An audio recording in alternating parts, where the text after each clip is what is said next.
इस वीडियो के ज़रिए हम आपको बताएंगे कि बाबा जी ने इस सत्संग में क्या क्या फरमाया। इस सत्संग में इतना रश नहीं था, पर बाबा जी के वचन सुनने वाले प्रेमी इस सत्संग में पहुँचे हुए थे। और ये सत्संग बाबा जी ने 1 घंटे 10 मिनट तक फरमाया। इस सत्संग में तीसरी पातशाही श्री गुरु अमरदास जी महाराज की वाणी ली गई और बाबा जी ने इस सत्संग में बड़े कठिन लफ्ज़ों में ये कहा कि भाई, जो आपको हासिल होना है वो भजन सिमरन के जरिए होना है। बाबा जी ने फरमाया कि तीसरी पातशाही इस सत्संग के जरिए, इस वाणी के जरिए हमें ये समझाने की कोशिश कर रही है कि हमें भक्ति किसकी करनी है और कैसे करनी है। आप जी फरमाते हैं कि हर एक इंसान अपने नज़रिए से उस कुल मालिक को पाने की कोशिश करता है, पर उस कुल मालिक को पाने का असल रास्ता हमारे अंदर है, वो बाहर नहीं है।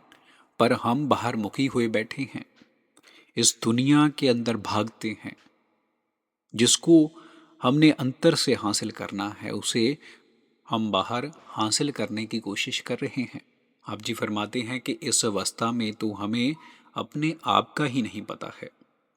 जब हम इस शरीरक दायरे से ऊपर उठेंगे, अपनी आत्मा को ऊपर की तरफ लेकर जाएंगे, तब हमें उस एक कुल मालिक की भक्ति का एहसास होगा, उसकी असल भक्ति का एहसास होगा। अभी तो हम बाहरमुखी साधनों में फंसे हुए हैं। आप जी ने फरमाया कि अलग अलग समय में हमारे दरमियान अलग अलग संत महात्मा आते हैं और वो हमें अपने अनुभव और अपने विचार देकर जाते हैं और हम उनके विचारों को चार दीवारियों में बंद कर कर एक नया धर्म बना लेते हैं और इस दुनिया से अपने आप को बांट लेते हैं। हम उनके द्वारा दिए गए उपदेश की ओर ध्यान नहीं देते, उनकी शिक्षा की ओर ध्यान नहीं देते। ज़्यादा से ज़्यादा उनकी समाधि बनाकर उनको पूजना शुरू कर देते हैं। परमार्थ को आसान से आसान करने की कोशिश करते हैं। हमारे सामने जो हमें उपदेश दे रहा है उसके आगे माथा टेकना शुरू कर देते हैं।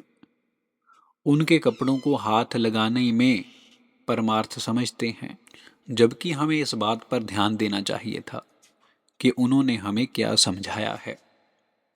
आप जी कहते हैं कि बड़े महाराज हमें जो समझाया करते थे कि जो हमें हासिल होना है वो हमारे अंतर से हासिल होना है, बाहर से हासिल नहीं होना।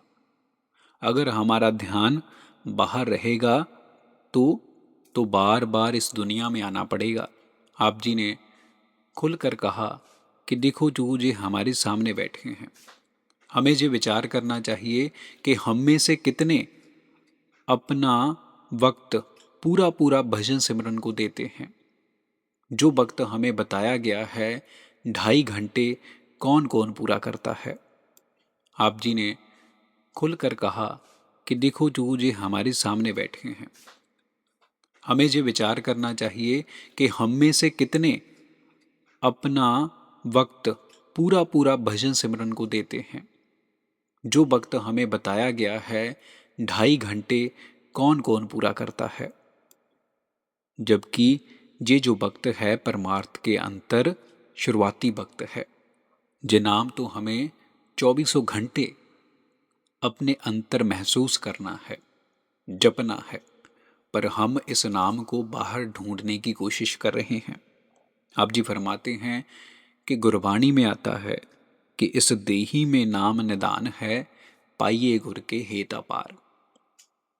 आप जी साफ साफ हमें फरमा रहे हैं कि जो असल नाम है वो हमारे अंतर है, इस देही में विराजमान है और वो नाम हमें गुरु की कृपा से हासिल होता है। उसको पाने की युक्ति हमें गुरु समझाता है, जो खुद उस शब्द की कमाई कर कर उसमें मिल चुका होता है, उसमें रम चुका होता है। आप जी कहते हैं कि अगर हम नाम की कमाई नहीं करेंगे, भजन सिमरन नहीं करेंगे, तो सदा के लिए इस जेल खाने के कैदी बनकर रह जाएंगे। हमारी हालत किसी कैदी से कम नहीं है। हमें अपने मन के ऊपर काबू पाकर उस कुल मालिक की असल भक्ति के अंतर लगना चाहिए, उसको अंतर से पाने की कोशिश करनी चाहिए। आप जी कहते हैं कि गुरबाणी में आता है कि नानक के घर केवल नाम, उसके घर में केवल शब्द की पहचान होनी है, नाम की पहचान होनी है। जहाँ से उठते वक्त हमें ये विचार करना चाहिए कि हमारी ज़िंदगी में क्या ज़रूरी है। जो असल दौलत है, जिसकी कीमत अरबों खरबों में है, वो आपके अंतर है, वो नाम की कमाई है, शब्द की कमाई है, जिसके बारे में मीराबाई ने जिक्र किया है कि पायो जी मैं नाम रतन धन पायो, वस्त अमोलक दी मेरे सतगुर, कृपा कर अपनायो, पायो जी मैं नाम रतन धन पायो। अब जी फरमाते हैं कि देखो मेवाड़ की रानी थी, घर में किसी चीज की कमी नहीं थी, पर फिर भी उनको जब परमार्थ की प्यास अंतर से महसूस हुई, उस मालिक की असल भक्ति की जब लोड़ महसूस हुई, जब उन्होंने अपने मुर्शद के कहने पर अपने अंतर से उस नाम के साथ जुड़ने की कोशिश की, तब उन्हें असल दौलत का एहसास हुआ।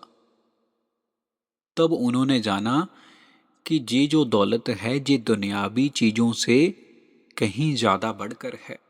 इन सब की कीमत ये दुनियावी चीज़ें नहीं लगा सकती। इसीलिए हमें भी इस असल दौलत के साथ अपने अंतर से जुड़ना है, बाहरी दिखावों में नहीं पड़ना।